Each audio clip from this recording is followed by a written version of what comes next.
بسم الله الرحمن الرحيم. نوينا التعلم والتعليم والتذكر والتذكير والنفع والانتفاع والإفادة والاستفادة والحث على التمسك بكتاب الله وسنة رسول الله والدعاء إلى الهدى والدلالة على الخير ابتغاء مرضات الله وقربه وثوابه ومغفرته ورضوانه وحسن الخاتمة عند الموت ورفع درجة في الجنة ومرافقة سيدنا محمد صلى الله عليه وآله وسلم وابتغاء شفاعته يوم القيامة على هذه النية وكل نية صالحة شاملة خيرات الدنيا والآخرة وإلى حضرة سيدنا محمد صلى الله عليه وآله وسلم. الفاتحة. الحمد لله رب العالمين الرحمن الرحيم مالك يوم الدين إياك نعبد وإياك نستعين اهدنا الصراط المستقيم صراط الذين أنعمت عليهم غير المغضوب عليهم ولا الضالين آمين. Alhamdulillah, syukur kepada Allah Subhanahu Wa Taala. Di kesempatan ini kita teruskan pengajian kuliah kita. Semoga kehadiran kita pada hari-hari terakhir Ramadan ini akan menjadi asbab kepada mencari Lailatul Qadar. Kerana itu adalah sunnah yang penting. Nabi memerintah kita agak mencari Lailatul Qadar. Mencari Lailatul Qadar tu bukan tunggu malamnya baru kita nak cari, tapi kita dah berusaha cari dengan cara usaha kita, dengan penat lelah kita. Daripada awal Ramadan lagi dah nampak kesungguhan orang tu, sehinggalah saat ini masih istiqamah. Maka orang inilah orang yang kemungkinan layak yang Allah akan berikan hadiah Lailatul Qadar. Kerana Lailatul Qadar ni hadiah pemberian Allah. Allah boleh bagi pada siapa yang dia nak, yang layak, dia akan bagi. Maka layakkanlah diri kita dengan kesungguhan. Salah satu yang kita buat sekarang, kita datang walaupun yang pagi tadi dengan qiyamul lail sampai lewat ni malam, dan juga awal pagi kita dah bangun. Lepas tu dengan subuhnya sehinggalah datang juga kuliah dengan sempurna. Mudah-mudahan majlis ilmu yang kita hadir ini majlis yang sangat mulia. Kalau boleh masuk mulut boleh tak? Itulah, slow. Kalau nak tengking sejam, pecah tekak. Tu kuat.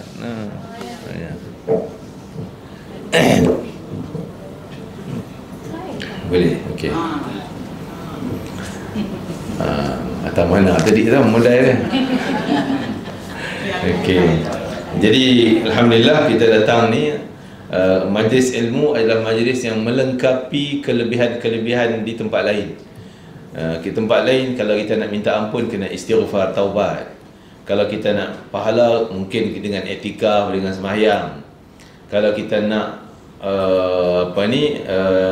doa akan mustajab dengan kita sembahyang hajat dan sebagainya. Tapi dalam majlis ilmu ni kita hadir je, semua dapat, semua ada. Istighfar, malaikat istighfarkan untuk kita selama kita ada dalam majlis ni. Hajat, Allah akan tunaikan hajat.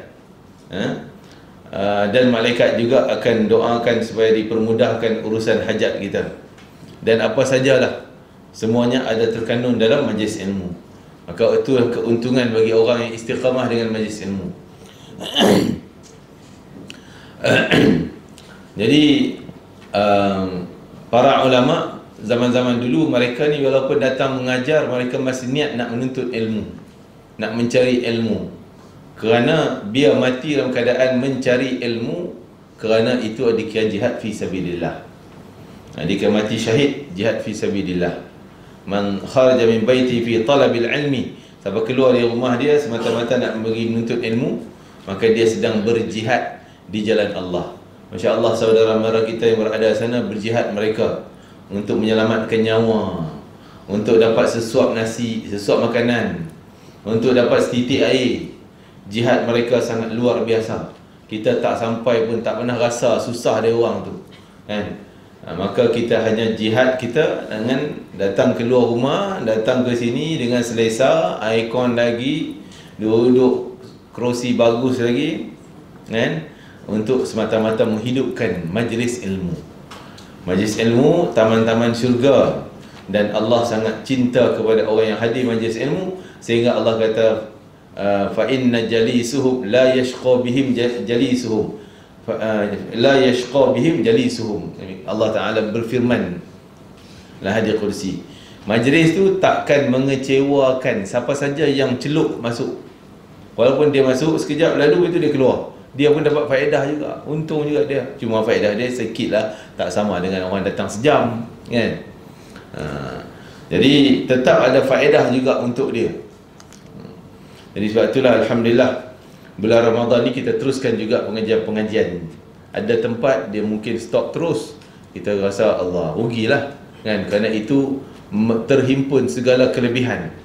Hilang yang tu susahlah, kita nak kena buat semayang, nak kena, yalah, walaupun yang lain pun kita buat juga sekarang ni, tapi tambah dengan adanya majlis yang ringkas, yang mudah, dapat segala-galanya. Masya Allah, tabarakallah. Lebih-lebih lagi kita berada di 10 terakhir. Kita dah melalui 2 malam ganjil dah, kan? Kita tinggal baki lagi 3 aja. 3 malam ganjil, kan? 3 kan? 25 esok, lepas itu 27, 29. Jadi maka kita kenalah bersungguh-sungguh untuk cari tang mana lagi mungkin peluang untuk dapat Lailatul Qadar. Mungkin dah lepas, kita tak fikirlah benda dah lepas, kita fikir mungkin belum kot, kan? Kata Imam Haddad, kalaulah malam Jumaat bertembung dengan malam ganjil, maka aku mengharap itulah Lailatul Qadar. Kan? Itu pandangan Imam Abdullah bin Alawi Al-Haddad. Jadi kalau kita kira malam Jumaat bila? Jumaat esok lusa ni lah, kan? Ini Isnin lah, Jumaat akan datang ni lah. Malam 27 Ramadan. Siangnya Khamis 26 kita puasa, malamnya 27, kalau ikut pandangan Imam Haddad. Dan pandangan Imam Ahmad bin Hanbal pun malam 27 setiap tahun. Sebab tu kalau di Mekah malam 7, ya Allah, jangan cakap padat orang, kan? Dan memang kebanyakan orang menganggap itu. Jadi bila kelebihan malam Jumaat dan malam ganjil bertembung 2 kelebihan, Jumaat dan ganjil. Yang penting kita dalam malam-malam ganjil ni, kita janganlah terlibat dengan sesuatu yang boleh menghalang kita daripada Lailatul Qadar. Apa dia penghalangnya? Na'udzubillah, beberapa perkara yang sangat bahaya. Yang pertama sekali penghalangnya adalah syirik, kafir, itu seangkatannya. Jadi yang tu kita tak payah bahas lah. Semoga Allah hindar kita, jauhkan kita daripadanya. Amin ya rabbal alamin. Yang kedua, iaitu derhaka kedua ibu bapa. Yang ni penghalang besar, halangan ganjaran Lailatul Qadar. Katalah malam tu dia berzikir juga, malam tu dia sembahyang juga, tarawih, sembahyang semuanya, tapi masih lagi dia dalam ada dosa dengan ibu bapanya, derhaka lagi, na'udzubillah, terhalang pahala Lailatul Qadar. Maka kena baiki, wajib yang hidup, mak ayah yang hidup kena menghadap minta maaf, kan? Ada salah tak ada salah, kita kena biasa mulut minta maaf. Alhamdulillah. Kalau kita sebagai anak, kita sebagai ibu-ibu ni, kan, anak-anak kita macam-macam. Ada yang tersentak jantung kita macam nak luruh pada, kan? Dia punya cakap dengan kita tu macam jantung nak luruh, kan? Cakap macam ribut, macam guruh punya ada, kan? Jadi terasa lah kita ni macam-macam. Ringankanlah kita untuk maafkan mereka, dia selamat, dan di samping kita doa Allah bagi hidayah, pasti mustajab. Jangan anggap ustaz saya dah lama, memang doa macam tu lama dah, tapi macam tu juga dah. Jangan, itu buruk sangka dengan Allah. Sebab Allah janji dah, doa kau minta dengan aku mustajab. Allah yang janji. Kita pula kata Allah tak tunai janji. Saya dah doa banyak kali, Allah tak mustajab pun. Doa saya tak makbul pun, ya. Doa si ibu mustajab, cuma cara mustajab tu tak tentu. Kadang jadinya besok, kadang jadinya bulan depan, tak jadi besok. Kadang tak jadi bulan depan tu, tahun bila tu. Kadang kita dah meninggal tengok baru jadi, kan? Tapi yakin pasti jadi. Yang penting sungguh-sungguh dalam doa kita, bersungguh-sungguh. Cuma jangan ada, kita ni kadang-kadang ada minta tapi ada kata tak payah. Itu payah tak ada ke Ustaz? Tak pernah cakap minta bagi anak jadi soleh, tak pernah kata tak payah jadi soleh. Kadang-kadang kita mulut marah kita tu, anak aku ni teruk betul yo, derhaka lah, jahat lah. Yang tu penghalangnya. Kita lepas tu time hati sejuk, ya Allah ampunlah dosa anak aku ya Allah. Kan? Hati sejuk. Time hati panas, oh jahatnya anak dah, derhakanya, biar masuk neraka lah senang. Oh kan? Habis. Jadi malaikat doa amin amin, yang tu yang dapat dulu nanti. Jadi biarlah kita jangan terkeluar perkara yang tak baik daripada mulut kita, ibu bapa. Antara ibu dan bapa, ibu yang sangat mustajab ni, kan? Doa dia untuk anak. Kata Syekh seorang Habib Salim, almarhum Habib Salim Asy-Syatiri, dia kata doa ibu tu lebih kuat mustajabnya daripada doa wali Allah. Kan? Tapi doa ibu untuk anak je lah, dia tak jadi pada orang lain, untuk anak dia. Walaupun ibunya tu tak soleh, tak jaga solat sangat, aurat tak macam mana, tapi dia dengan anak mustajab. Dan tu kalau yang dah meninggal, masih ada cara kita nak baiki hubungan kita dengan mak ayah kita yang dah masuk kubur. Sekurang-kurangnya kata Nabi ada 5 perkara yang ni kena buat kita, wajib kita kena buat, cari jalan. Yang pertama sekali, ad-du'a lahuma, doa untuk khas dia orang berdua. Doa apa? Doa bagi syurga, kubur dia taman-taman syurga, jangan jadi liang neraka, kuburnya luas, kuburnya cahaya.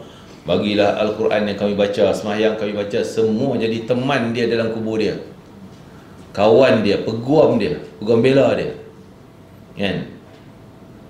Dan dia di tempat bersama orang soleh, menikmati nikmat-nikmat syurga, dan kuburnya, barzakhnya menjadi tempat singgahan sementara dengan penuh nikmat sebelum dapat nikmat kekal abadi syurga. Itu contohnya doa. Apa jelah doanya? Yang kedua, wal istighfar, khusus doa minta ampun, istighfar lah. Terutama kita setiap kali semayang bukan satu semayang satu, setiap nak amin Fatihah tu, celah waladdallin sebelum keluar amin.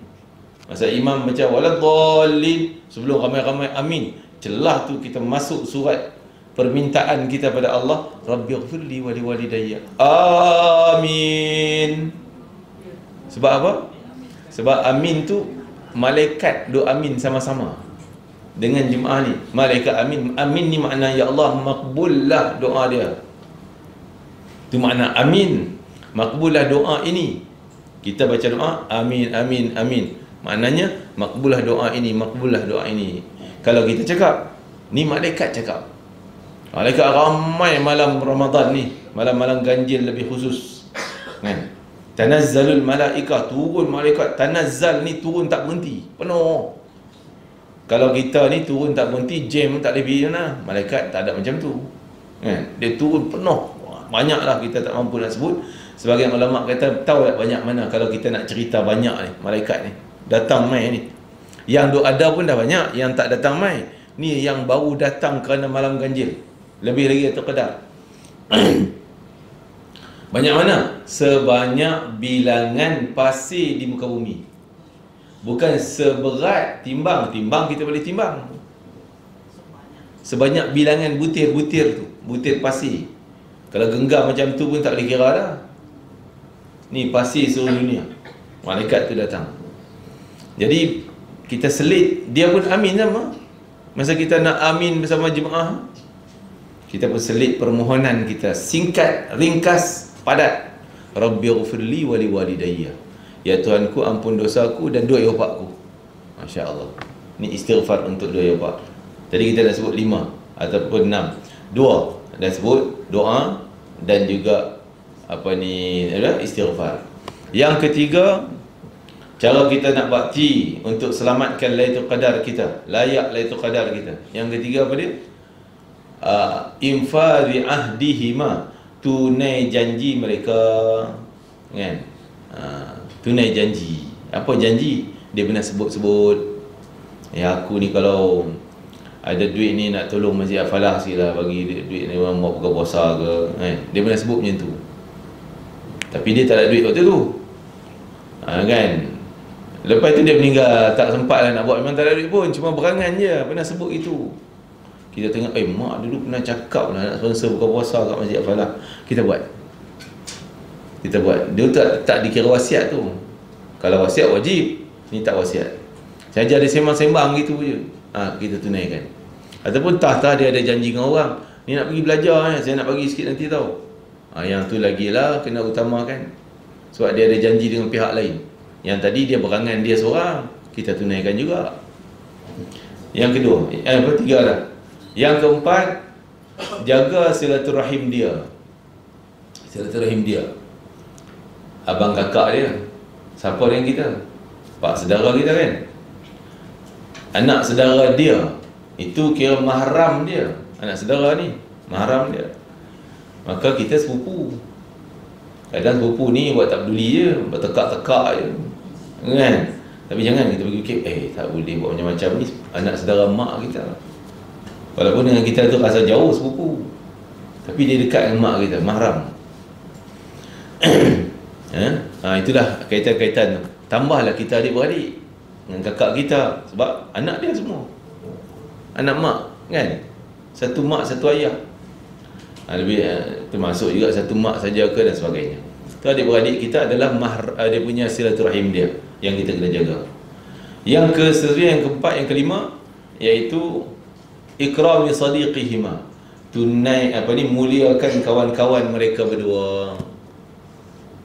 Muliakan, hormat sikit. Macam mana mulia?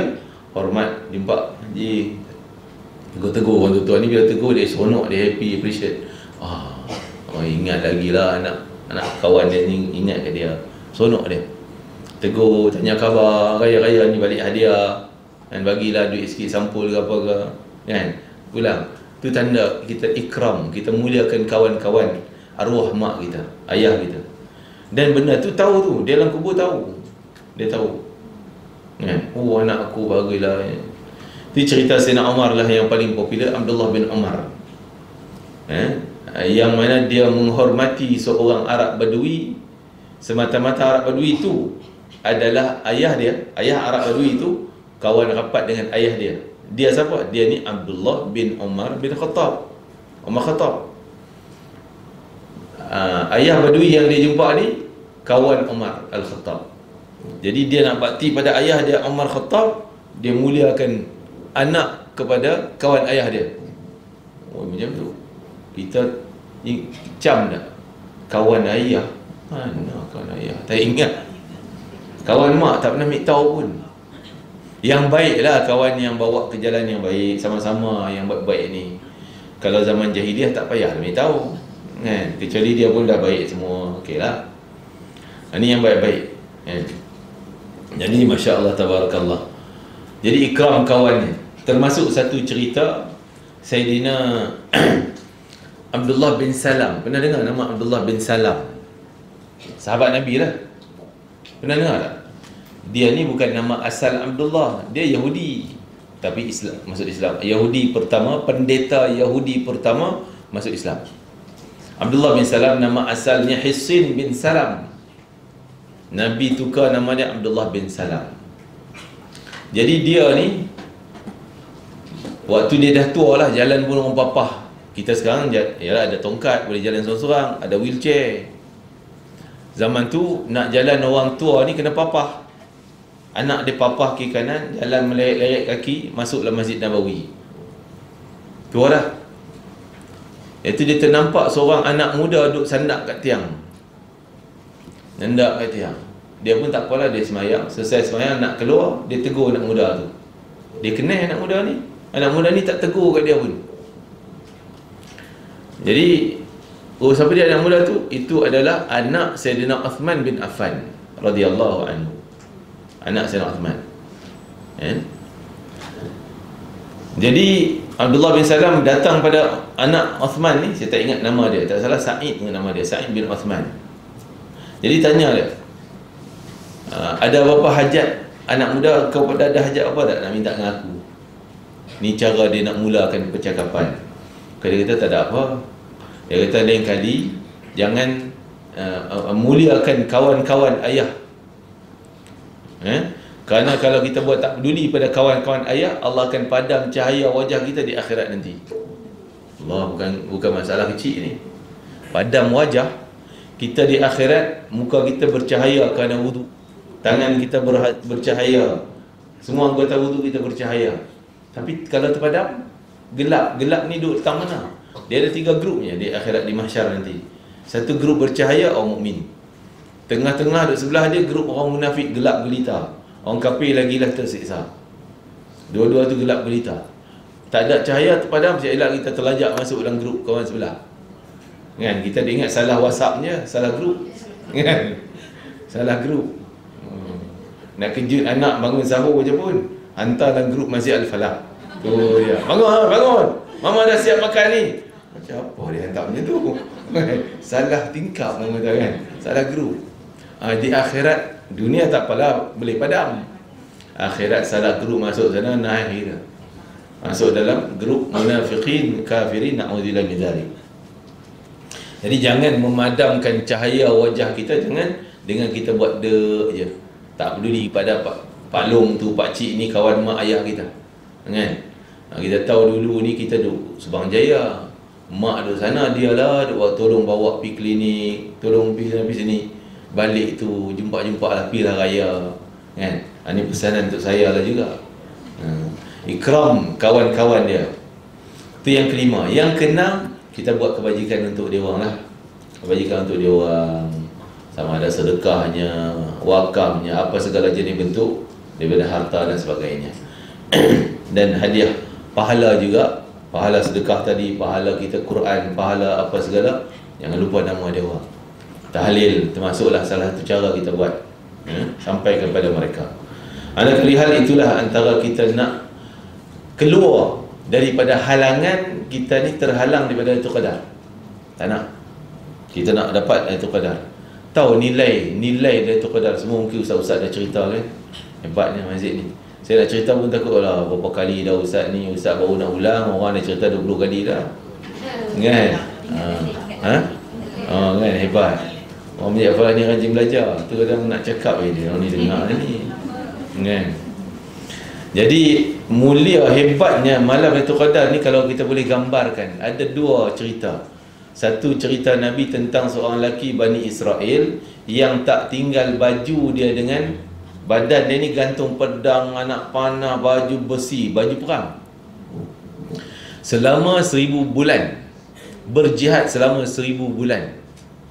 1000 bulan berapa tahun? 83 tahun 3 bulan ataupun 4 bulan. Itulah lebih kurang ni. Kan? 83 tahun. Tu jihad dia saja, bukan umur dia. Kalau kita umur mungkin ada yang sampai 80, 83, 85, tapi tu umur, belum amalan. Amalan ni mungkin kau ada ciputnya, tak ada 20 tahunnya, tu banyak tu, alhamdulillah lah. Ya, daripada 80 tu amalan kita. Sebab kita banyak yang sembang dekat nak beli ikan tu kan. Beli ikan sembang, beli ikan setengah jamnya, sembang 2 jam. Duk pacak dekat pintu kereta, tak habis-habis. Kan? Tolak yang tu. Tolak lagi tidur dah 1/3 daripada umur. Tu paling sikit. Dah tidur 8 jam.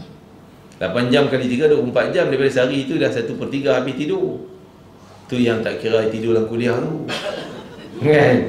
Yang kuliah menyengguk-menyengguk tu tak kira lagi. Kalau kira yang tu siap-siap 1/2. Kan? Tu orang lelaki pula, time khutbah tu tak kira lagi tu. Time khutbah, dia imam setengah jam khutbah, dia setengah jam. Kan? Tak ada, haji bagus dia, alhamdulillah. Dan okey, tu tidur, sembang ni, kita ketandas lagi, tolak pi tolak mai, semayang kita berapa minitnya, istighfar kita berapa minit, Quran kita berapa minit. Itu jumlahnya sikit. Ni jihad dia saja 83 tahun. Agak-agak kita boleh masuk syurga sama dengan dia ke? Ya? Oh, doa insya-Allah. Jadi Hebatnya bukan sekadar jihad. Jihad ni kita tahu pergi bantu, tolong pergi sana keluar sini keluar sana, termasuk mungkin berperang dan sebagainya, wallahu alam. Selama 1000 tahun tu siangnya berpuasa non-stop 1000 bulan. 1000 bulan dalam 3 tahun tu. Malamnya qiyamul lail non-stop. Time mana dia rehat? Itu amalan dia hebat. Sehingga Allah turun ayat Lailatul Qadri khairun min alfi syahrin. Lailatul Qadri lebih baik satu malam kita ni, lebih baik daripada dia punya tadi. 1000 bulan dia punya tu lebih daripada dia. Bukan 1000 bulan yang dia jihad, yang mana dia puasa siang, malam qiyamul lail. Kita punya satu malam je. Hidupkan satu malam. Satu malam tu tak ada puasa pun, puasa siang tak kira, yang satu malam ni je. Dengan qiyamul lail kita lebih baik dapat, lebih hebat daripada apa yang dia dapat. Itu satu cerita. Dalam tafsir Qurtubi ada satu cerita lagi, disebutkan bahawa pemerintahan Nabi Sulaiman bin Nabi Daud AS, selama berapa panjang masa dia? 500 bulan. Nabi Sulaiman punya pemerintahan 500 bulan. Kalau 1000 tadi 83 tahun, bagi 2 42 tahun, gitulah lebih kurang lah. 41 tahun 41 tahun lebih. Itu pemerintahan Nabi Sulaiman 500 bulan. Tahulah Nabi Sulaiman kalau jadi pemerintah bukan macam pemerintah negara Pasir Berdengung. Pasir Berdengung dia nak kau masuk poket dia, kan? Kalau boleh biar rakyat susah pandai-pandai lah, kau punya susah, yang penting aku dapat. Tu cerita di Pasir Berdengung. Tapi rakyat Nabi Sulaiman, kebajikan dia lagi ibadah malamnya, ibadah siangnya, kan? Ajak dakwah orang kepada Islam. Nabi Sulaiman selama 500 bulan. Sepanjang tu ibadahnya pun banyak. Dan pemerintahan Zulqarnain. Pernah dengar nama tu kan? Dalam kisah surah Kahfi, pemerintahan Zulqarnain pun 500 bulan. 500 bulan. Jumlah dua tu, jadi Zulqarnain pun lelaki yang saleh, yang rakyat dia seluruh dunia. Tanah negara dia seluruh dunia, bukan negara kecilnya, seluruh dunia. Dia round seluruh dunia, semata-mata nak buat kebaikan. Sehingga dia nak buat tembok Ya'juj Ma'juj dalam surah Kahfi tu, orang nak bagi upah kat dia, suruh buat tembok. Dia kata tak payah, aku ada ni lebih banyak, lebih baik daripada apa yang upah kau nak bagi. Tak payah, cuma aku minta kau tolong, main gotong royong. Itu je, buat tembok Zulqarnain. Round daripada barat, ujung barat di Maghribi, ujung Afrika sana, barat, sampai ke Mongolia. Masya Allah, jauh tu berapa ribu kilometer. Saya baru sampai Maghribi, naik kapal terbang sampai Lembek berapa? 16 jam, 18 jam, termasuk transit 2 jam. Sini sampai Dubai dah 8 jam, transit 2 jam. Kalau tu untuk 4 jam, tapi bergegas berlari. Airport Dubai tahu jalan besar. Daripada situ pergi ke Morocco 8 jam lagi pula. Masya Allah, punya jauh tu kapal terbang yang lajunya. Ni macam mana Zulqarnain boleh round, jumpa orang sana, jumpa rakyat dia selama 500 bulan juga pemerintahan dia. Lelaki saleh, ibadah tak tinggal, berjuang untuk rakyat, tunaikan amanah dia sebagai pemimpin. Masya Allah, tabarakallah. Dua tu jumlah berapa? 1000 bulan. Nabi Sulaiman punya pemerintahan dengan Zulqarnain. Kita punya satu malam lebih baik daripada dia, lebih baik daripada pemerintahan dua ni. Waktu jangan main-main malam itu Qadar ni, cari zuhur. Bayangkan kita, macam mana Ustaz, nak hidupkan sampai 83 tahun. Tu setahun dah boleh dapat untuk kekuatan 83 tahun. Tahun depan dapat lagi, tahun ni insya-Allah berpanjangan kita dengan Lailatul Qadar. Jadi sebab itulah hargailah kemuliaan besar Lailatul Qadar. Dan hapuslah halangan dia. Tadi kita dah sebut, yang kedua derhaka. Halangan yang ketiga, balik pada halangan tadi. Halangan yang ketiga iaitu orang yang putus silaturahim. Memutus silaturahim kita punya. Tadi cerita mak punya, ayah punya. Ni kita punya. Kan? Siapa silaturahim kita? Terutama keluarga kita lah, abang adik kita.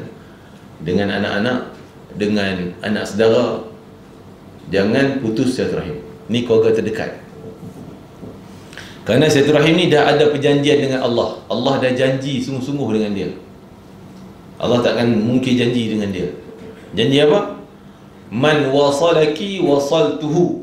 Siapa yang sambung dengan engkau wahai silaturahim, aku sambung dengan dia. Aku bagi saluran apa? Rahmat, ampun, syurga, kebaikan, nikmat, macam-macam dia dapat. Kan? Aku akan bagi pada dia. Wa man qata'aki qata'tuhu. Siapa yang putus dengan kau, putus dengan kau, aku pun putus dengan dia. Tak ada keampunan untuk dia. Tak ada rahmat untuk dia. Tak ada keselamatan untuk dia. Tak ada syurga untuk dia. Wah, mana lagi kita nak selamat? Nabi kata laisal wasil bil mukafi. Bukanlah makna hubung satu rahim tu dengan kita balas balik baik orang pada kita, kita pun buat baik dengan dia. Itu bukan nama hubung satu rahim. Ya. Kan? Alamak Ustaz, kalau gitu macam mana hubung satu rahim? Hubung, tahu tak, faham nak perkataan hubung? Hubung ni benda dah terputus. Tali putus baru kita cantum balik, hubung balik. Kalau benda tali tak putus, kita tak nama hubung. Kan? Tapi itu mengekalkan. Pun pahala lah, baguslah yang tu. Tapi nak sebutnya kenapa Allah guna perkataan sambung, silah tu sambung dah. Rahim, kasih sayang, sambungan kasih sayang, hubungan kasih sayang. Kerana benda dah terputus. Yang terputus kau cari cepat-cepat, baiki balik, sambung balik, sekurang-kurang dengan Assalamualaikum. Itu paling minimum.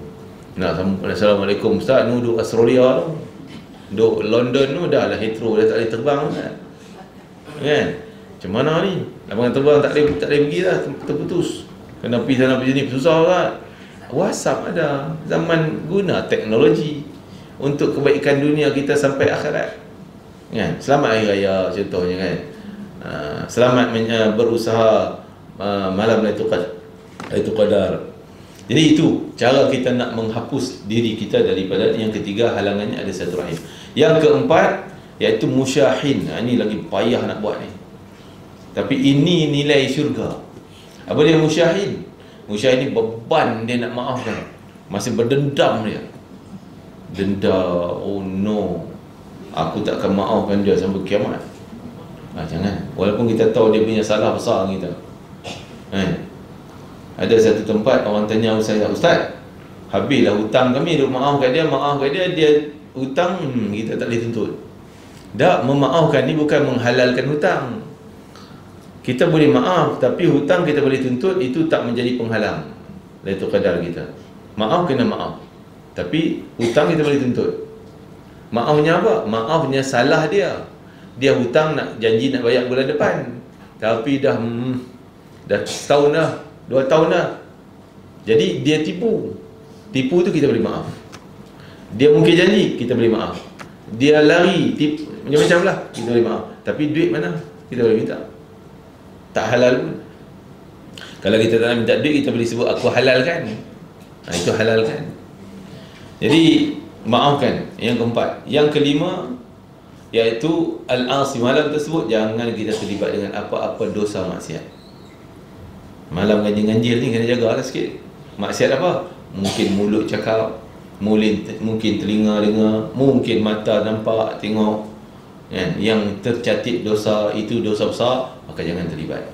Lebih khusus daripada tu iaitu bab orang Arab, mudmin khamrin, ketagihan Arab, dan juga orang yang hubungan dosa lagi perempuan, hubungan yang dosa sampai ke zina lah maksudnya.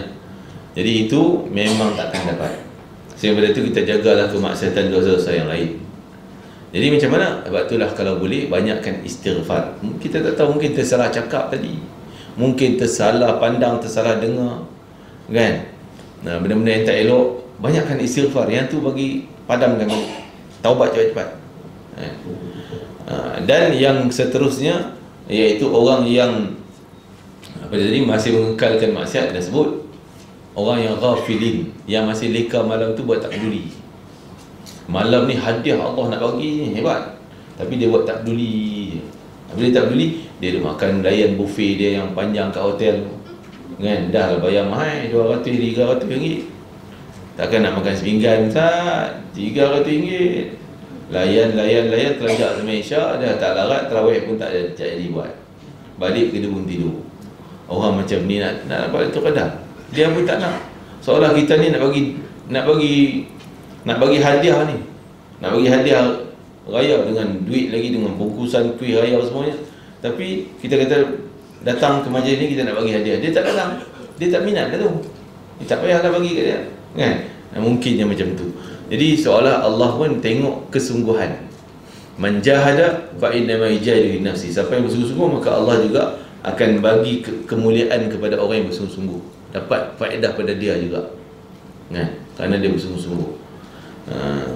Jadi itulah antara poin yang saya nak sebut sikit tentang Lailatul Qadar. Sikitnya dah sampai nak habis dah kuliah ni. Semoga manfaat insya-Allah. Kerana benda tu penting, kita ada saki baki ujung-ujung. Lebih lagi malam-malam terakhir Ramadan. Saya duk risau ni pasal saya duk plan nak balik Kedah. Habis duk atas kereta teman-teman, memanglah jam. Kan? Jadi malam terakhir ni sangat penting, terutama malam raya. Kita malam raya dah tak ingat dah semayang. Maksud saya semayang ibadah-ibadah qiyamul lail ni yang wajib kita buat lah. Pasal apa? Sibuk tirai tak gantung lagi, sofa ni tak susun lagi, kan? Yang baju tak sereka lagi dan sebagainya. Kalau kawut yang tu, kan? Esok pagi-pagi lepas raya orang nak main rumah kita, ketupat tak siap lagi, rendang apa semuanya, kan? Memanglah. Tapi tolong hidupkan malam raya. Siapa yang menghidupkan, mengahya lailatain al-aid, siapa yang menghidupkan malam dua raya mana? Raya Aidilfitri dan Aidil Adha, malam raya. Siapa yang hidupkan malam tu, Allah hidupkan hati dia ketika orang lain semua mati hati dia. Apa dia mati hati? Orang tak sensitif pada agama, orang tak peduli agama, tak semayang pun okey, orang buat maksiat pun tak ada rasa bersalah. Ini mati dah hati dia. Orang semua macam tu, kita tak ada, aku tak semayang tak boleh, tarawih tak buat tak boleh, apa pun nak pergi tarawih. Ni hati kita hidup. Kuliah kena datang, hati kita hidup insya-Allah. Qiyamul lail malam, kena bangun, mata otomatik terbangun, terbuka pukul 2 mata terbuka dah. Walaupun tidur pukul 1 tadi, tetap terbuka, hati kita hidup. Allah kejutkan kita untuk ibadah, senang kita terjaga, hati kita hidup. Jadi jaga supaya hati kita ni hidup. Bukan sekadar tu, kita sensitif dengan agama. Kalau bab agama, kita tak boleh main-main, terutama dengan syiar-syiar Islam, syiar-syiar Allah Ta'ala, Quran, nama Nabi Muhammad SAW, Nabi Muhammad sendiri, Ramadan, itu syiar Allah, Kaabah, kita hormat semua. Itu tanda hati orang tu hidup. Allah hidupkan. Kita hidupkan malam raya ni dengan takbir, dengan ibadah sembahyang sunat. Walaupun tak ada tarawih dah, jangan buat tarawih pula. Tarawih tak ada lah. Sahur pula, sahur tak apalah. Cuma jangan puasa. Jadi itulah pesanan-pesanan, semoga dapat manfaat insya-Allah. Kita tengok juga hadis muka surat apa ni? 104 ni. 8. Hadis yang ke-8 ni betul. Hadis yang ke-8. Ini juga tanda cinta Nabi kepada kita ni sangat luar biasa baca hadis ni. An Jabir radhiyallahu anhu qala Rasulullah sallallahu alaihi wasallam, "Mathali wa mathalukum kamathali rajulin awqada naran faja'ala al-janadib wal farashu yaqa'na fiha wa huwa yadhubbuhunna anha wa ana akhidhun bihujazikum 'anil nar wa antum tafallatuna min yadi." Rawah Muslim. Kak, tolong sejuk, tolong tutup aircon 2 biji, saya seorang. Tuan-tuan ramai baru dapat 2 biji, saya seorang-seorang dapat 2 biji aircon. Boleh tolong tutup tak? Kaki saya ni tak tahan sejuk, gigil. Okey, kita tengok hadis Nabi. Jabir meriwayatkan Rasulullah SAW bersabda, perumpamaan nak buat contoh aku ni dengan kamu ni umat, nak buat contoh aku dengan kamu ni, seumpama seorang lelaki duduk di unggun api tengah malam gelap gelita. Tengah malam gelap gelita, duduk kat unggun api, kan? Jadi apa yang kita nampak? Faja'al al-janadi wal farash, banyaklah binatang-binatang malam, kupu-kupu malam ni terbang mai ke api, kan? Yaqa'na fiha, akan terbang jatuh dalam api, mati lah, terbakar. Dia ingat ada cahaya, selamatlah, dia datang kat cahaya kan, kupu-kupu ke semua tu. Rupanya pergi, dia mati. Dia ingat dia selamat, pergi, rupanya dapat mati, dapat bencana bahaya, seolah dia tak tahu itu bencana. Jadi Nabi nak buat contoh, itulah umatku. Kita ni tak tahu yang ni bencana ke, yang ni masalah ke. Nabi yang tolong bagi tahu. Kau jangan buat macam ni, ini bencana, kena azab. Kena buat macam ni baru kamu selamat. Tapi Nabi kata apa? Liyadubuhunna anha, jatuh terbakar tadi binatang tu. Wa ana akhidum bihujazikum, aku yang duduk kat unggun api tu duduk halau. Jangan datang. Jangan main. Ada yang terbang, seolah kamu ni ada yang terbang nak datang ke api juga, sehingga aku tangkap pinggang. Wa ana akhidum bihujazikum, aku tangkap pinggang kamu, jangan bagi pergi masuk dalam api. Semata-mata nak selamatkan kamu. Tapi kamu tak faham. Kamu duk kata aku penghalang hidup lah, kacau betul. Kan? Kamu rasa aku penghalang, tapi aku nak selamatkan kamu. Sebab tu aku kata jangan. Benda ni haram, tak boleh, benda ni berdosa, bawa neraka. Jangan. Kita yang tak reti, yang jahil, kita kata, oh lah ustaz ni ajarlah asyik-asyik neraka. Buat macam mana kita tahu benda tu, kita ceritalah. Jangan buat. Kan? Jadi Nabi ni macam tu, duduk tepi unggun api, duduk halau, jangan datang, pergi, selamatkan diri kamu daripada api ni. Wa antum tafallatun, tapi kamu terlepas juga masuk dalam api. Aku dah bagi warning dah. Jangan pi kamu buat juga. Kan? Kerana kamu rasa ilmu kamu tu pandai lagi pada ilmu aku. Seolah kita kata kupu-kupu tu, kalau dia boleh cakap, dia kata, Pak Haji tepi sikit, kau ni bodoh sangat, kacau kami. Kan? Kami nak pergi ke api tu, tempat dapat cahaya, kami lama dah dalam gelap ni nak pergi ke cahaya. Dia tak tahu cahaya tu terbakar diri dia. Macam tu umpamanya. Nabi kata, tafallatu min jadi, aku dah tangkap kamu berusaha tafallat ni untuk buka juga tangan tadi ni, tolong pum, pergi juga masuk dalam api. Macam itulah gambaran kita. Tapi kalau orang yang cerdik, Nabi kata jangan datang, dia tak nak datang, dia lipat pergi tempat lain dah, tak main ke api dah, selamat dia. Ini kita mudah-mudahan. Sebab itulah pentingnya majlis ilmu, kerana kita tahu yang tu api, bahaya, yang ni neraka, yang ni dosa, yang ni murka Allah. Kita tak nak, kan? Kita nak selamat. Ini yang bagi tahu jalan yang selamat, yang jalan yang bahaya ni siapa? Rasulullah ni lah kita baca ni. Rasulullah bagi tahu, Al-Quran bagi tahu, para ulama tolong huraikan, tolong detailkan lagi bagi kita faham, supaya kita tak terjebak dengan benda tu. Kan? Jangan salahkan Rasulullah pula. Seperti tadi ni, kan? Dia nak lepaskan diri juga, buka juga tangan Nabi untuk masuk ke dalam api. Wal'iyadzubillah. Ini orang yang mendapat kemurkaan Allah SWT. Seperti kita sebut tadi, halangan-halangan itu qadar. Selamatkanlah diri daripadanya. Semoga kita dapat sungguh ganjaran itu qadar. Okey, hadis seterusnya yang ke-9, anhu, daripada anhu ni daripada dia juga, iaitu Jabir yang atas tadi, nama Jabir, yang ni pun Jabir juga. Anna Rasulullah sallallahu alaihi wasallam amara bilaqil asabi' was-safhah. Nabi perintah kami suruh jilat jari-jari dan sampai ke pinggan. Wa qala innakum, menyuruh untuk membersihkan tangan dan piring. Yal'aq ni bukan bersih dengan cara jilat. Maksud bersih macam itulah. Yang ada sakit bakir ni kita nyap-nyap, kan? Kalau yang ada dekat makan dekat pinggan tu begitulah, bukan ambil dengan lidahnya tu. Ni ambil jari gini, kan? Sapu pergi habis, dalam pergi habis. Membersihkan, dia terjemah membersihkan tangan dan piring. Itu tak berapa tepat saya rasa. Ialah mungkin maksud dia sama, tapi dia guna perkataan yang kurang tepat. Yal'aq ni gunakan lidah, dia jilat, ambil sapu licin macam tu. Sesungguhnya kamu sekalian tidak tahu di mana letaknya keberkatan makanan itu. Tak tahu. Mungkin sebiji yang tertinggal, yang tu yang Allah letak berkatnya. Itu jadi ubat penyakit kita. Itu jadi kesihatan kita. Itu jadi pahala yang disukai oleh Allah Ta'ala. Boleh jadi yang sebiji tu yang kita buang. Sebab tu sunnah kita makan adalah pi alas. Safrah kita pun di rumah, alhamdulillah ada safrah.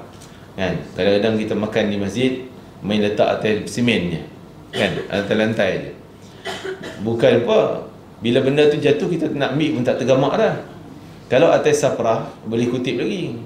Itu tujuannya, biar kita hidupkan sunnah Nabi. Ada safrah, ada hamparan untuk letak pinggan makan tu. Alhamdulillah di Masjid Falah dia masih guna dulang kan, sini kan. Saya pun tak datang lagi buka puasa sini kan. Duk pergi sana pergi sini tak main lagi. Jadi sebab saya ada pergi satu tempat buffet, ya Allah, kita dah sembahyang maghrib, dia orang queue tak habis-habis lagi. Dekat-dekat dia tengok lagi habis maghrib dah kan. Dia orang dah beratur lagi. Tu kesian. Sebab tu untunglah yang buat dengan dulang ni cepat. Jadi yang ni kita boleh makan sampai habis. Cuma Imam Basri mengatakan, Imam Hasan al-Basri, kalaulah situasi macam mana, kita ni penuh tak dapat pergi dah, penuh makan kenyang, tapi ada lagi lah seketul nasi. Sayang. Nak sayang nasi kan nak sayang perut kita? Kan? Kalau sumbat boleh silap-silap boleh keluar balik. Ada orang jenis dia punya nak diet, dia buh belon dalam perut. Kan? Ada kat sini buh belon. Dia jenis makan pantang jumpa ni, tengok semua terliur, dia makan lah. Makan sedap. Sehari tak lama keluar balik. Tenang balik. Sebab dalam dia ada belon. Jadi apa ni nak sebutnya, bahawa itu dia. Kalau bab makan ni kan. Jadi nak jaga nasi ke nak jaga perut kita, ketika tu ulama bahas mungkin lebih baik kita jaga kesihatan kita. Tak apalah, aku tak terdaya, bukan nak membadir, tapi tak mampu langsung nak habis kan. Kalau nak habiskan seketul ini, saya silap sampai ke sahur tak makan, dan tarawih pun tak ada, kali yang qiyam mulai pun tak jadi, mata gini tak boleh nak buka kan.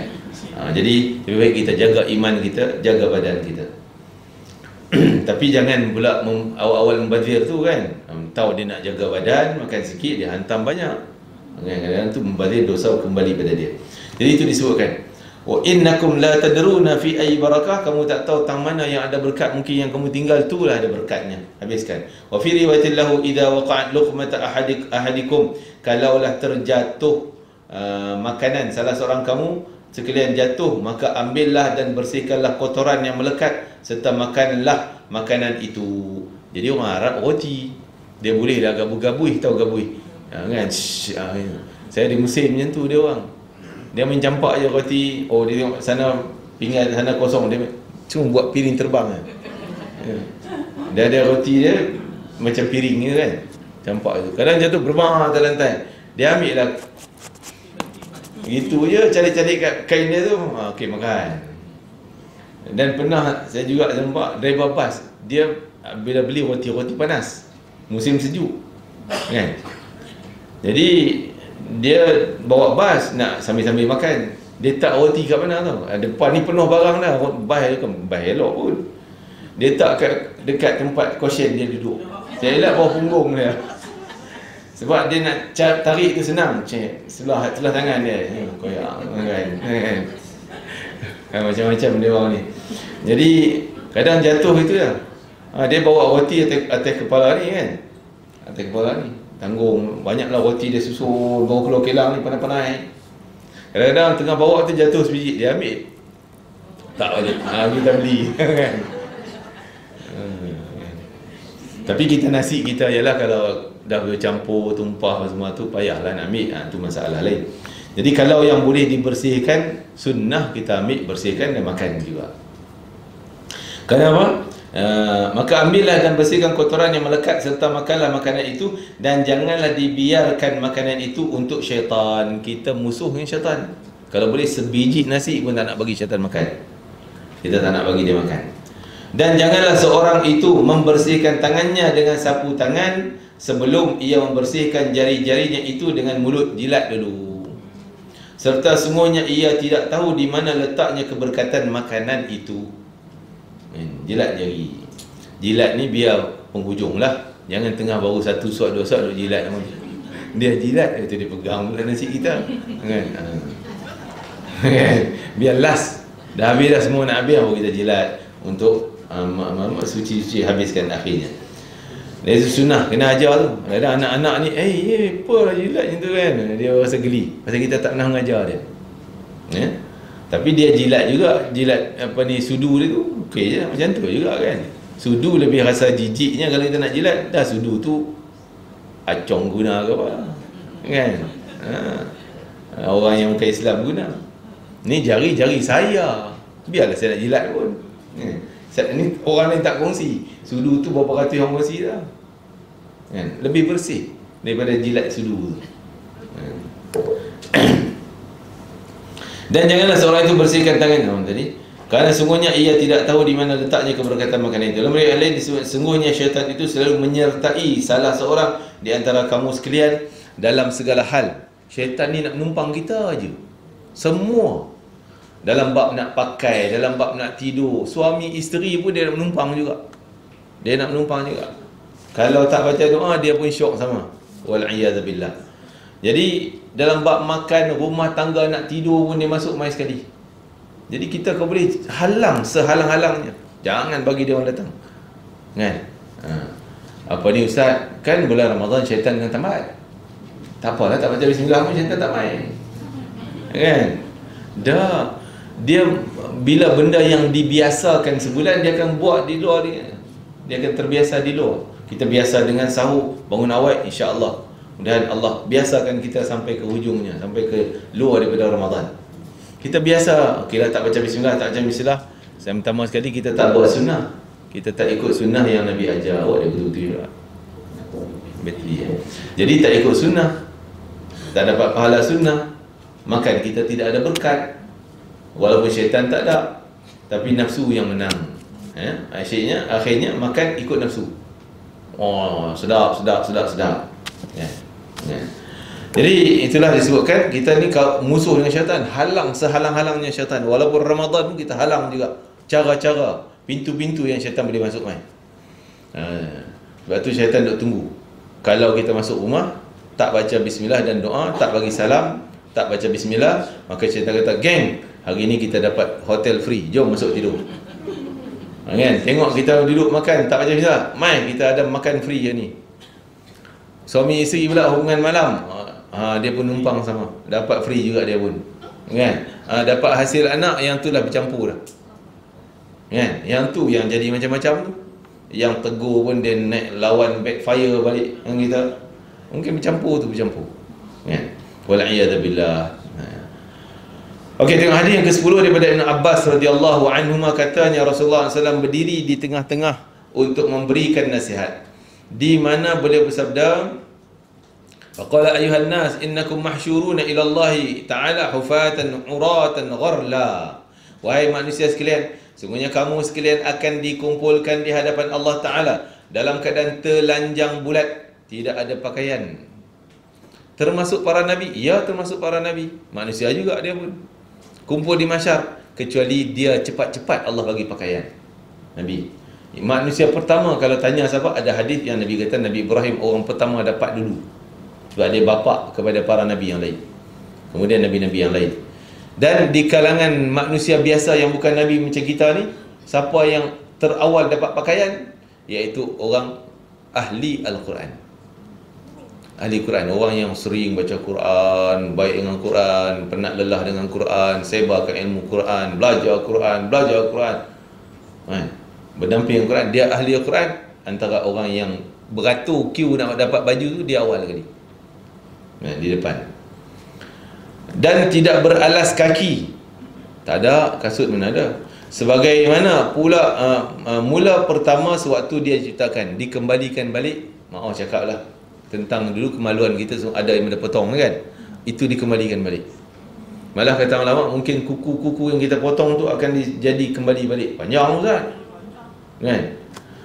Maka sebab itulah sunnah kita jangan potong waktu kita dalam keadaan haid, dalam keadaan berjunub, takut menyambung dengan kita nanti dalam keadaan kotor. Biar sambungan bersih. Kalau tu antara orang yang amal jaga semua sunat, dia tak nak potong waktu dia haid. Oh panjang Ustaz, tak apalah, sembang kan? Biar nanti dah mandi semua boleh potong. Begitu jugalah kadang orang dia berjunub tadi, lepas tu dia masuk tandas, dia shave dulu, elok mandi dulu baru shave. Benda shave bila potong, benda tu dah terputus dalam keadaan kita dah mandi. dah suci, kan?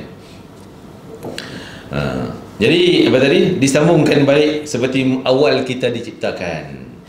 Itu adalah suatu janji dari Allah buat kita semua, dan sungguhnya janji itu pasti akan dilaksanakan, pasti. Ingatlah sesungguhnya. Jadi bila dengar macam ni, dalam hadis ni ke Aisyah tanya tu, kan? Tak. Hadis lain Aisyah terkejut, ya Rasulullah, telanjang, malulah kami orang perempuan. Nabi kata, gawatnya hari mahsyar tu, tak ada masa nak tengok semua. Tak ada masa kalang kabut. Orang yang bersedap dengan dosa, maksiat zina, tengah berzina, tiba-tiba bangunan nak runtuh. Oh, dia tendang, kan? Tak rasa nikmat daripada tu, mana nak dia tinggal. Jadi gawatnya kiamat tu sehingga kita tak rasa nak tengok-tengok. Kita nak yang penting aku nak selamat neraka yang azab nak selamat diri, kalang kabut, kan? Dan yang keduanya, kita dah tak ada nafsu. Dunia ni nafsu je yang bawa jahat tu. Nafsu dah tak ada. Syaitan pun sibuk diri nak selamat diri dia. Syaitan, dia pun takut neraka dah. Itu yang Allah Ta'ala sebut tu. Apa ni, dalam surah Ibrahim, dia kata, aku berjanji dengan kau nak bagi itu bagi ini, tapi Allah juga janji dengan kau. Tapi janji aku mungkin janji, tak ada apa, tipu je. Tapi janji Allah memang janji yang benar, kan? Itu dia pun mengaku. Jadi ingatlah sungguhnya makhluk pertama kali diberi pakaian ni nanti pada hari kiamat ialah Nabi Ibrahim AS. Ingatlah bahasanya nanti akan ada orang-orang dari umatku yang didatangkan dari sebelah kiri, di mana mereka akan diseksa. Belah kiri terseksa, kena ada terbakarnya, kena ada seksa. Kemudian aku berkata, wahai Tuhanku, mereka itu adalah umatku. Nabi nak selamat, ya Allah, tu umatku tu kena seksa tu. Allah berfirman, sungguhnya kamu tidak mengetahui apa yang diperbuat oleh mereka sepeninggalanmu. Dia orang buat benda yang tak layak, hilang kelayakan jadi umat kau. Kalau dia orang layak masih umat, engkau layak tolong bagi syafaat Nabi Muhammad SAW. Tapi dah tak layak dah. Apa hilang kelayakan tu macam mana? Yang pertama, tak Islam lah, kafir, murtad, musyrik, na'udzubillah min dzalik. Yang kedua, antaranya kita nak sebut, yang kedua, dia tak peduli Rasulullah, tak kenal dunia ni, tak kenal Rasulullah langsung. Salawat pun tak. Ni pun antaranya. Kita duk sebut Nabi Muhammad sallallahu alaihi wasallam, dia mulut tenganga, ya tak salat salawat langsung. Kita nak cari Rasulullah di akhirat, nak bagi Rasulullah tolong, bagi pertolongan syafaat itu sampai ke kita, maka sambunglah dengan salawat sallallahu alaihi wasallam. Lebih lagi kita dah dengar nama dia. Kalau tak dengar tu lain cerita. Ni dengar dah pun tak nak juga menyahut, kan? Ini tanda tak ada langsung perasaan. Contoh mak ni, ni cerita Nabi Sulaiman. Nabi Sulaiman dia nak test. Ada dua orang perempuan datang berebut mengaku anak. Yang ni kata, tu anak aku. Dah, ini anak aku, ni anak aku, ni anak aku. Berebut. Nabi Sulaiman kata, mana anak kamu? Ni anak aku, baby ni. Dua-dua mengaku, kan? Tak tahu mana satu betul. Nabi Sulaiman ambil, buat-buat campak nak baling. Tengok ibu mana paling respon. Yang tak awal itu terbang sampai terjatuh dia, nak selamatkan anak dia. Ni ibu ambil. Perasaan hubungan tu ada, kasih sayang tu. Dia mula respon sekali. Yang kawan tu tadi nak berlakon, kan, dia tak buat nak jadi, dia lambat sikit respon dia tu. Kasih sayang tu nak berlakon. Yang ni mai daripada sini, ni perut dia, mai daripada jantung dia, mai daripada darah daging dia. Dia ada hubungan tu. Ibu ni hebat. Jadi menanglah kes tu pada perempuan tadi, kerana ada hubungan tadi. Jadi apa nak sebutnya, biar kita ada daripada jantung kita, daripada darah daging kita dengan Rasulullah SAW. Dengan cara kita banyak sebut, sehari mungkin 1000, mungkin banyak lagi dan sebagainya. Nak buat sunnah ni tak, ini Rasulullah larang, tak wajib buat. Biar ada jadi darah daging kita, kita cinta pada Rasulullah SAW. Tak mana hadis ni, tu dia tangan saya bila dia angkat, cari tak jumpa tak mana. Dia bila camah ni tangan tak boleh diam. Diam tu idea pun hilang. Dia kena jalan sama tangan macam ni. Sebab tu bila khutbah, Kita baca teks, tak apalah, tangan duduk diam, masih baca. Tak ceramah. Kalau ceramah, saya nak tongkat minat gini. Kan? Kita mana tadi? Perkataan Nabi lain sebenarnya. Allah berfirman, sesungguhnya kamu tidak mengetahui apa yang diperbuat oleh mereka sepeninggalanmu. Maka saya berkata, sebagaimana perkataan Nabi yang lain. Nabi lain-lain pun pernah cakap macam itu. Nabi Muhammad kata, sesungguhnya saya menjadi saksi. Ni Nabi nak merayu juga pada Allah, nak selamat juga yang kena siksa tu. Dah kena dah. Nabi cari jalan juga. Dia kata, sungguhnya saya jadi saksi mereka selama saya berada di sisi mereka. Dan sungguhnya saya sesudah saya mati, nak jadi saksi juga, nak selamat juga. Kesian sayangnya Nabi pada umat dia. Tak nak, kalau boleh seorang pun jangan masuk neraka, nak selamatnya. Tapi kita yang tak kesian ke Nabi, tak mau nak tolong Nabi. Kita kalau dengan anak dengan mak ni, kita kata anak tu macam derhaka. Mak dia sakit dia tak tolong, tapi time dia sakit, wah, mak tak tidur malam, tak makan pun tak apa, janji anak selamat. Kan? Ibu lah. Tambah cucu lagi lah. Kan?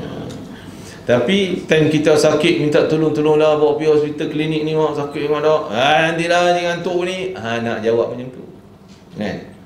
Gitu. Kita nak jadi umat macam tu. Rasulullah ni tak tidur malam, berdarah kerana berperang kerana kita, nak selamatkan kita. Ni dah Allah masuk dah, azab dah orang tu, masih cari jalan. Ya, aku nak jadi saksi ke dia orang ni. Dia beriman. Kita tak kesian ke Nabi, kan? Tak tolong Nabi nak sebarkan agama dia. Takkan nak sebar macam mana nak buat Ustaz? Ni datang majlis ilmu, datang pun dikira membantu sunnah Nabi, membantu meninggikan syiar Allah Ta'ala, sunnah Nabi SAW. Ni datang kuliah je, bukan nak suruh jadi ulama' pun, kan?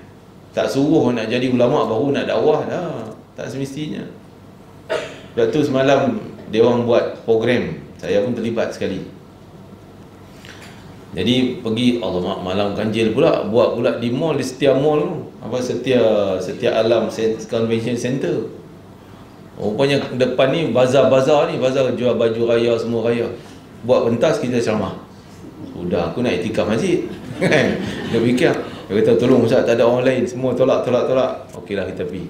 Niat, ya Allah, aku niat dengan ni jadi dakwah aku, ya Allah. Ni nak beribadah malam Lailatul Qadar dengan cara dakwah. Iktikaf dah tak dapat iktikaf full. Jadi pergi, alhamdulillah Allah bagi idea tu. Kita pandu semua supaya orang ni dapat berzikir. Zikir, suruh dia orang ikut.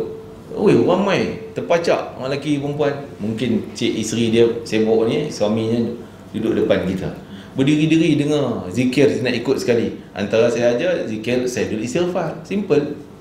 Sayyidul Istighfar, sebab ini pengampunan. Mudah-mudahan dapat ampun malam ni. Doa Sayyidina Aisyah, Allahumma innaka afuwun tuhibbul afwa. Bergema semua ikut. Alhamdulillah.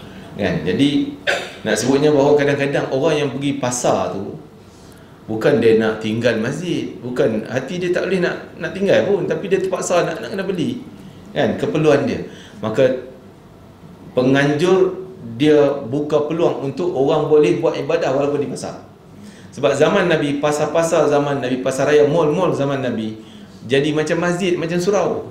Orang berzikir, orang mengaji Quran, orang mengajar-ngajar di pasar raya zaman Nabi. Jadi kita kena datangkan balik zikir masuk dalam mall. Ni tidaklah yang dalam mall tu bunyi macamnya. Tak apalah Ustaz satu malam tu je, malam lain yang buat lain. Tak apalah, sekarang usaha kita. Jadi yang nak sebutnya semalam, saya sebutkan dia, pendakwah ni bukan duk ceramah ni je, bukan duk ceramah ni. Kadang ceramah ni dakwah berapa orang yang dengar. Kan? Boleh jadi pendakwah juga kalau dia sound system engineer, sound system. Ni cameraman ni, masya-Allah. Kan? Ni yang tolong hadir mai dengar. Jadi kadang-kadang kita bila ceramah, saya duk fikir ceramah ni siapa nak dengar, tengok kerusi je kot. Tak ada orang, siapa nak layan kita. Kan? Orang lebih layan no shopping. Kan? Siapa nak layan tengok kursi je kot. Tak tahu, penuh. Mau juga ada orang, alhamdulillah. Jadi naik semangat kita, ramai baca zikir dia orang. Jadi itu juga pendakwah menghidupkan majlis ilmu dengan dia punya sumbangan dia untuk datang dengar join, datang, hidupkan majlis, maka itu juga salah satu pendakwah. Jadi kita kembali pada hadis tadi. Mana tadi Nabi merayu juga, jika engkau siksa mereka ya Allah, maka sungguhnya mereka adalah hamba-Mu. Kalau kau nak siksa juga ya Allah, aku tak boleh buat apalah, mereka memang hamba. Dan jika engkau ampuni mereka, masih ada lagi ruang tu nak merayu. Ini apa ni, sebenarnya ayat Quran ni, ya. Wa kuntu alaihim syahidan ma dumtu fihim falamma tawaffaitani kunta antar raqiba alaihim, itu surah Al-Maidah. Itu cakap-cakap Nabi Isa pada Allah Taala. Dia kata, ya Allah, kalau kau nak azab hamba mereka ni, mereka hanya sekadar hamba, tak boleh buat apa pun, memang kena azab. Tapi kalau kau nak bagi ampun, memang kau lah maha perkasa, maha bijaksana, maha mulia. Itu rayuan Nabi Isa supaya selamatkan umat dia. Maka Nabi Muhammad pun kata macam tu, guna ayat tu sama untuk umat ni. Kalau kau nak siksa juga, habislah, tak ada apa. Tapi kalau kau nak bagi ampun, nak bagi syurga, maka itulah yang terbaik dan sebagainya. Kemudian diberitahu kepada saya, sungguhnya mereka itu telah murtad dari agama mereka sejak kau tinggalkan mereka. Kalau murtad memang tak boleh buat apalah, hilang terus kelayakan. Jadi tadi ni kelayakan kita, biar kita juga ada membantu, menyumbang kepada Rasulullah. Antaranya sekurang-kurangnya kita hadir majlis ilmu, kita belajar sunnah-sunnah Nabi. Walaupun ada yang mampu amal, ada yang kita tak mampu nak amal, tapi kita ambil tahu, kita belajar. Dan jangan sampai kita menghina. Kadang-kadang kita tak tahu itu sunnah, tiba-tiba kita cakap, kau dah buat benda ni, buat apa tak guna. Kita tak tahu itu sunnah. Kalau kita tahu, aku tak berani nak hina, nak ngejek-ngejek, ini sunnah, ini ilmu. Jadi datang majlis ilmu ni satu benda yang sangat besar, penting. Teruskan kehidupan kita untuk hadir majlis ilmu, insya-Allah. Dan terakhir, hadis terakhir, sikit lagi, hadis sikit lagi pula, kan? Iaitu satu ketika, ini saya baca kesimpulannya. Abdullah bin Mughaffal ni ada anak saudara, budak. Budak ni nak main lastik. Lastik zaman Arab tak tahu macam mana lah, tapi lastik punya kita ni kan, dia lastik burung-burung terbang. Dia budak kan, macam saya duduk kampung ni macam tu lah kan, nakai kat kampung ni, nampak burungnya, baling batu, jatuh, seronok. Sekarang aku fikir, alamak, aku ni buat dosa besar lah, naya burung tu kan. Jadi dia guna lastik burung, lepas tu dia biar, seronok je kan. Lepas tu Abdullah bin Mughaffal, sahabat Nabi, tegur nak saudara dia, tahu tak, Nabi larang memburu dengan menggunakan lastik ni, sebab dia mencederakan burung. Tak boleh, dia tak mati. Kalau mati cedera tu, bukan sembelih, tersiksa dia, tak boleh. Jadi, tapi anak saudara dia besok buat lagi, 3 hari buat lagi kan. Jadi dia kata, sudahlah, aku tak akan tegur cakap dengan kau lagi dah. Ini kesimpulan dari hadis yang ke-11. Jadi engkau tak nak pegang pada sunnah Nabi, aku tak nak tegur, aku tak nak kawan dengan kau, tak nak berbaik dengan kau lagi dah kan. Sampai tahap tu para sahabat, mereka muliakan sunnah Nabi. Dah bagi tahu, tapi degil juga, lain kali dah lah, biar, tak nak tegur lagi dah. Jadi benda larangan juga adalah sunnah. Nabi larang, jangan macam ni, jangan macam ni, kita tinggalkan. Itu juga amalan sunnah kita. Jangan kata benda yang disuruh sahaja sunnah, yang Nabi larang dan kita sanggup tinggalkan, itu juga melibatkan sunnah. Hadis satu lagi pendek, yang terakhir dia bertajuk ni 12. An Abis bin Rabi'ah, ra'aitu Umar al-Khattab radhiyallahu anhu yuqabbil hajar. Ni kisah Sayyidina Umar cium Hajar al-Aswad. Tawah-tawah dia jumpa Hajar al-Aswad. Dia kata apa dia? Inni a'lamu annaka hajar, batu. Dia cakap dengan batu Hajar al-Aswad tu, batu, aku tahu engkau hanya batu. La yanfa' la tanfa' wa la tadur. Tak boleh bagi manfaat apapun, tak boleh bagi mudarat apapun. Walau la anni ra'aitu Rasulullah, kalau lah aku tak pernah tengok Rasulullah buat cium kau, aku pun takkan cium kau. Tapi aku pernah tengok Nabi cium, aku pun nak cium. Itu sunnah. Padahal dia tak nak dah cium batu ni, pasal zaman jahiliah dulu duk cium dah batu, berhala dia tu kan, hormat batu, cium batu, sujud kat batu.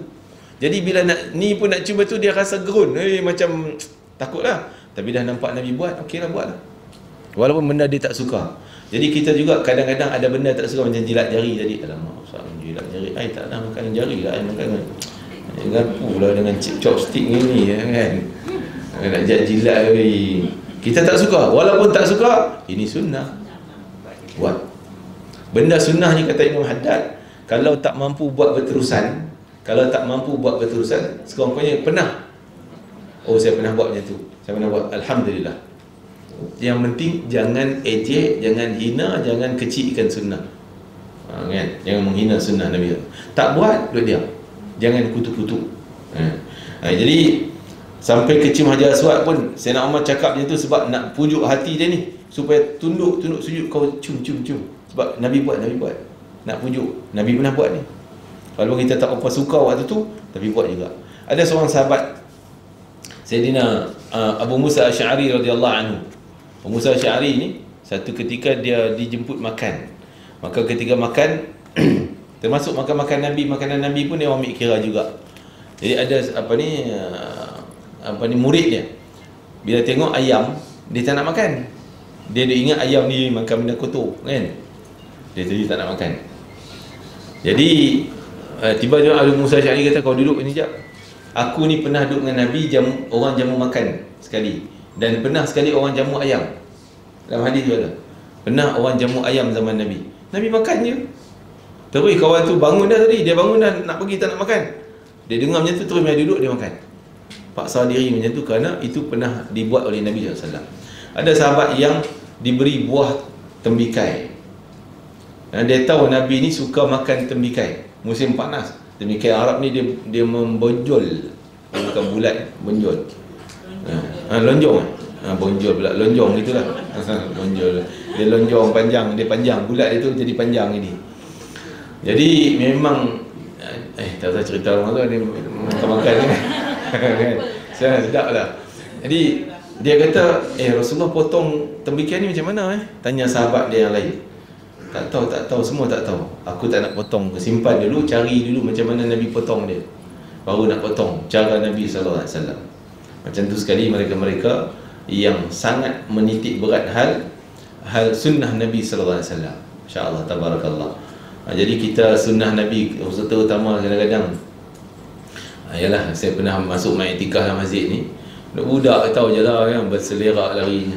Jadi kita kalau dapatlah amalkan sunnah Nabi, antaranya nak tidur dalam tempat suci ni ada alas, tempat tidur. Jangan main gedebum tidur, takut yalah badan kita kadang berpeluh, busuk kapek pula masjid baru main Turki punya, baru punya kau berpeluh kan.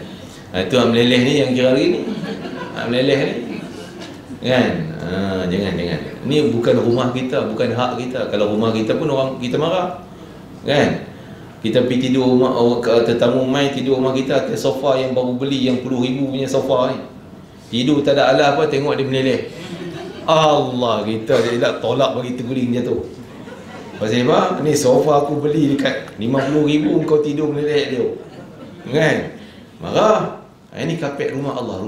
Jaga kesucian rumah Allah Ta'ala. Masuk jangan buat bising kan. Budak-budak lah kan.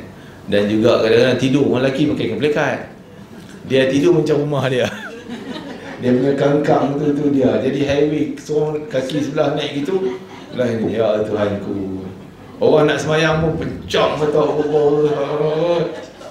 Nampak gua dalam. Tolong, aurat. Kan?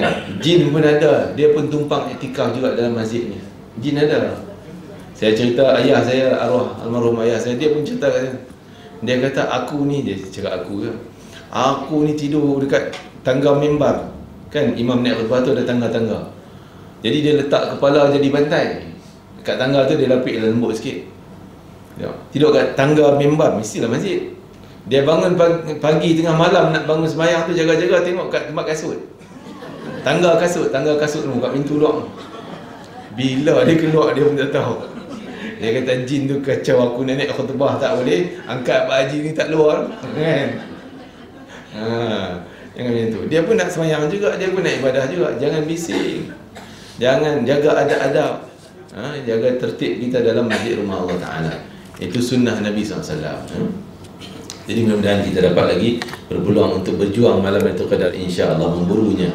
Amin ya rabbal alamin. Jangan lupa doakan untuk saya, dan saya doakan untuk semua sama-sama bersungguh-sungguh, dan Allah kekalkan iman kita, Allah kekalkan mujahadah kita, Allah kekalkan Islam kita sampai akhir hayat kita, sehingga kita menjadi orang yang saleh, mencintai orang-orang yang saleh, mencintai kepada penghulu segala para salihin, iaitu baginda Nabi Muhammad sallallahu alaihi wasallam. Semoga kita sentiasa menjadi darah daging kita, membersihkan diri kita, menjadi darah daging kita cinta yang tebal kepada apa yang diajarkan oleh baginda Rasulullah SAW, yang dicintai olehnya dan yang dibenci olehnya sehingga kita juga turut benci kepadanya. Ya Arhamar Rahimin wa ya Akramal Akramin, ya Allah Tuhan kami, berkatilah kami di bulan Ramadan dari awalnya sehingga akhirnya. Ya Arhamar Rahimin, siangnya dan malamnya ya Allah, setiap detik, setiap jam yang berlalu. Ya Akramal Akramin, berkatilah sehingga kami memperoleh keberkatan yang banyak daripada bulan Ramadan ini, khususnya pada malam-malam ganjil. Ya Allah, kurniakanlah kepada kami Lailatul Qadar, ketemukanlah kami dengan Lailatul Qadar, izinkanlah kami beramal dengan amal yang saleh yang sebaiknya pada malam Lailatul Qadar. Ya Allah, keluarkanlah kami daripada halangan-halangan Lailatul Qadar. Jangan kau jadi kami tergolong dalam orang-orang yang diharamkan daripada keganjaran Lailatul Qadar. Ya Arhamar Rahimin, ya Allah Tuhan kami, berikanlah kepada kami ganjaran Lailatul Qadar yang terbaik, yang terbanyak, yang terhebat daripadamu ya Allah, seperti mana kau telah berikan kepada hamba-hambamu yang saleh di kalangan Nabi, di kalangan para sahabat baginda Rasulullah SAW, para ulama, para awliya. Ya Arhamar Rahimin, ya Akramal Akramin, kami hambamu yang hina lagi dina ini ya Allah, kami mohon keampunan darimu ya Allah, kami mohon keampunan darimu ya Allah. Jika kau tidak mengampuni dosa kami ya Allah, jadilah kami orang yang sangat rugi dan hina di sisi di akhirat nanti ya Arhamar Rahimin. Ya Allah, kasihanilah kami ya Allah, gembiralah Nabi Muhammad SAW dengan kau berikan keampunan kepada dosa kami ya Allah, sehingga ceria wajahnya melihat umatnya diampuni olehmu ya Arhamar Rahimin. Ya Allah Tuhan kami, kurniakanlah kami keberkatan dalam rezeki kami ya Allah, kurniakanlah kami keberkatan pada umur kami ya Allah, kurniakanlah kami keberkatan pada sihat kami ya Allah, kurniakanlah keberkatan dalam hidup kami ya Allah, dalam rumah tangga kami ya Allah, pasangan kami ya Allah, anak-anak kami, dan seluruh ilmu yang kau berikan kepada kami ya Allah. Berkatilah amalan kami ya Allah, berkatilah langkah kami ke jalan yang baik ya Allah, berkatilah segala-gala yang telah kau berikan kepada kami maupun yang belum kau berikan kepada kami, yang bakal kau berikan kepada kami ya Arhamar Rahimin. Ya Allah Tuhan kami mohon segala kebaikan-kebaikan yang pernah dimohon, kebaikan-kebaikan dunia dan kebaikan akhirat yang pernah dimohon oleh baginda Nabi Muhammad sallallahu alaihi wasallam dan seluruh hamba-hambamu yang saleh. Ya Allah, kami mohon dilindungi, mohon perlindunganmu ya Allah daripada segala keburukan, kejahatan, bencana dan segala azab dunia dan akhirat, seperti mana yang pernah dimohon perlindungan oleh baginda Nabi Muhammad sallallahu alaihi wasallam dan hamba-hambamu yang saleh. Ya Allah, tanamkanlah kecintaan yang tebal dalam hati kami, dalam lubuk hati kami ya Allah, dalam darah daging kami ya Allah, dalam aliran-aliran darah kami ya Allah, dalam denyutan jantung kami ya Allah, kecintaan yang tebal tidak ada belah baginya kepada baginda Rasulullah sallallahu alaihi wasallam, sehingga kami mendapat cintanya di akhirat nanti ya Arhamar Rahimin. Kami mendapat cinta darimu ya Akramal Akramin. Itu yang kami harapkan dan itu yang kami cari ya Allah. Ya Allah, ya Karim, ya Rahman, ya Dzal Jalal Ikram. Engkau lah yang mengawal hati kami, ya Muqallibal Qulub. Engkau lah yang mengawal hati kami ya Allah. Maka tanamkanlah dalam hati kami segala perkara yang baik-baik, yang mendatangkan kecintaan, yang mendatangkan kebaikan dunia dan akhirat ya Arhamar Rahimin. Ya Allah, kau keluarkanlah daripada hati kami segala kotoran-kotoran mazmumah, sifat-sifat yang keji, sifat-sifat yang tercela, yang menjadi penghalang kami daripada ganjaran-Mu ya Allah, yang menghalangi kami daripada melalui jalan menuju ke syurga-Mu ya Arhamar Rahimin.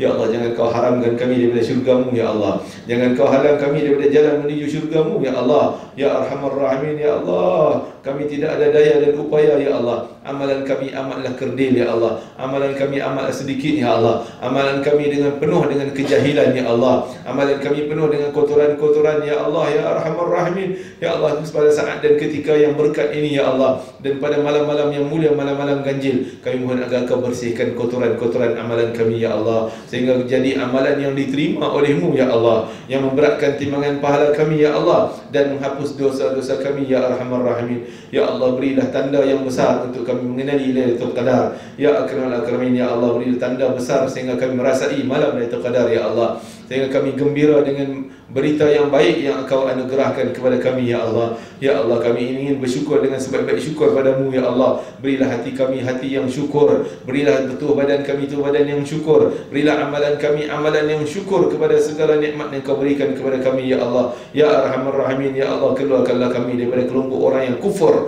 terhadap nikmat ya Allah. Ya Arhamar Rahimin, kami hamba-Mu yang jahil ya Allah. Pandulah hati kami ya Allah, pandulah langkah kaki kami ya Allah, pandulah fikiran kami ya Allah, pandulah percakapan kami ya Allah, pandulah penglihatan kami ya Allah, pandulah pendengaran kami ya Allah, pandulah segala-gala yang kami buat lakukan ya Allah. Pandulah kami ke jalan yang Engkau redha semata-mata ya Allah. Jangan Kau biarkan kami tergelincir walaupun sesaat ke tempat yang Engkau murkai ya Allah, kepada perkara yang Engkau murkai ya Allah, kepada perkara yang boleh mendatangkan dosa ya Allah. Kami terkadangnya kami terjebak dengan nafsu dan syahwat kami ya Allah. Kami dikalahkan oleh syaitan ya Arhamar Rahimin. Maka Kau selamatkanlah kami dengan hidayah-Mu ya Allah, dengan taufik-Mu ya Allah, dengan panduan-Mu ya Arhamar Rahimin. Wa ya akramal akramin ya dzal jalali wal ikram. Ya Allah, Kau-lah maha mengawal hidayah ya Allah. Berilah, luaskanlah hidayah untuk anak-anak kami ya Allah, untuk zuriat kami ya Allah, untuk pasangan kami ya Allah, untuk kedua bapa kami ya Allah. Ya Arhamar Rahimin, di kalangan mereka yang masih hidup ya Allah. Ya Allah, kekalkanlah, kembalikanlah mereka ke jalan hidayah, jalan keridaan siratal mustaqim ya Allah, sehingga ke akhir hayat mereka dalam keadaan husnul khatimah yang kami harapkan ya Allah. Ya Allah, juga pada anak-anak kami yang masih jauh daripada agama-Mu ya Allah, yang masih abai dengan terhadap kewajiban mereka ya Allah, kembalikanlah mereka ke pangkal jalan yang lurus ya Arhamar Rahimin. Ya Allah, berilah hidayah kepada mereka, lembutkanlah hati mereka agar mereka mau tunduk dengan sukarela dan penuh keimanan dan mengharapkan balasan dari-Mu ya Allah, tunduk dan sujud kepada-Mu ya Arhamar Rahimin. Ya Allah, selamatkanlah mereka daripada siksaan neraka-Mu ya Allah. Selamatkanlah kami daripada api bakaran api neraka ya Allah. Selamatkanlah kami daripada siksaan-siksaan yang tidak mampu kami menghitungnya ya Allah, tidak mampu untuk kami menanggungnya dan tidak mampu untuk kami menceritanya ya Arhamar Rahimin. Ya Allah, kami betapa gerunnya terhadap siksaan-Mu ya Allah. Kami tidak mampu untuk menghindar diri kami daripada siksaan-Mu dengan amalan kami. Amalan kami sangat kecil ya Allah, tetapi kami mampu meminta rahmat-Mu ya Allah. Kami meminta rahmat-Mu ya Allah. Kami minta rahmat-Mu ya Allah. Kami mohon rahmat-Mu ya Allah, merayu rahmat-Mu ya Allah. Kurniakanlah kami kasih sayang-Mu ya Allah, sehingga kami tidak ada dikenakan azab. Kurniakanlah kami kasih sayang-Mu ya Allah, belas kasihan-Mu ya Allah, sehingga kami terhindar daripada siksaan-Mu ya Allah, selamat daripada siksaan-Mu ya Allah, dijauhkan daripada asap api neraka ya Arhamar Rahimin. Wa ya akramal akramin. Ya Allah, Tuhan kami, masukkanlah kami dalam kelompok orang yang bebas nama-nama daripada ahli neraka ya Allah. Ilayakkanlah, tebalkanlah catatan nama kami dalam pintu-pintu syurga Ar-Rayyan ya Allah, pintu-pintu syurga yang Kau sediakan untuk orang-orang yang saleh. Catatlah nama kami di dalamnya ya Arhamar Rahimin. Bawalah bersama dengan kami ibu bapa kami ya Allah, zuriat kami, pasangan kami ya Allah, dan zuriat kami seluruhnya, dan guru-guru kami, mereka berbakti kepada kami ya Allah, dan seluruh umat Nabi Muhammad SAW. Ya Allah, angkatkanlah kesusahan daripada saudara mara kami yang berada di Gaza ya Allah. Ya Allah, selamatkanlah mereka daripada kematian ya Allah yang mengejar mereka ya Allah. Selamatkanlah mereka daripada kezaliman Zionis ya Allah. Ya Allah, mereka yang zalim menunjukkan kesombongan mereka terhadap orang yang lemah ya Allah, maka tunjukkanlah kekuatan-Mu, jabbar-Mu ya Allah, kekuatan-Mu dan qadir-Mu, kuasa-Mu terhadap mereka ya Allah. Mereka yang sombong terhadap orang yang lemah ya Allah, maka tunjuklah kesombongan-Mu kepada mereka yang sombong ya Allah, sehingga mereka kalah dengan kesombongan-Mu ya Arhamar Rahimin. Ya Allah, hancurkanlah perancangan mereka ya Allah, gagalkanlah perancangan mereka ya Allah, dan siapa saja yang membantu mereka, siapa saja yang memberi sokongan kepada mereka ya Allah, ya Arhamar Rahimin, hancurkanlah mereka ya Allah, dengan kekuatan-Mu ya Allah, dengan kudrat-Mu ya Allah, dengan jabbar-Mu ya Allah, dengan pemaksaan-Mu ya Allah, dan segala-gala kudrat yang ada pada Engkau ya Arhamar Rahimin. Sesungguhnya Engkau-lah yang maha qadir, Engkau-lah yang maha jabbar, Engkau-lah yang maha muntaqim ya Arhamar Rahim wa ya akramal akramin. Ya Allah, selamatkanlah umat Nabi Muhammad sallallahu alaihi wasallam. Ya Allah, ampunlah dosa mereka ya Allah, ampunlah dosa umat Nabi Muhammad seluruhnya. Berilah hidayah pada seluruh umat Nabi Muhammad, berilah taufik pada seluruh umat Nabi Muhammad. Ya Allah, lindungilah umat Nabi Muhammad sallallahu alaihi wasallam. Berilah segala-gala kebaikan kepada umat Nabi Muhammad sallallahu alaihi wasallam, sehingga menggembirakan Nabi Muhammad sallallahu alaihi wasallam dengan keberkatan baginda Nabi Muhammad sallallahu alaihi wasallam. Rabbana atina fid dunya hasanah wa fil akhirati hasanah wa qina adzabannar. Rabbana srif 'anna 'adzab jahannam inna 'adzabaha kana gharama inna sa'at mustaqarra muqama. ربنا وصلى الله على سيدنا محمد وعلى آله وصحبه وسلم. الحمد لله رب العالمين. تقبل الله منكم ومنا منكم. تقبل يا كريم. بسر الفاتحة. أعوذ بالله من الشيطان الرجيم. بسم الله الرحمن الرحيم. الحمد لله رب العالمين الرحمن الرحيم مالك يوم الدين. إياك نعبد وإياك نستعين. اهدنا الصراط المستقيم صراط الذين أنعمت عليهم غير المغضوب عليهم ولا الضالين. آمين. تقبل الله منكم منا منكم. تقبل يا كريم. السلام عليكم ورحمة الله وبركاته.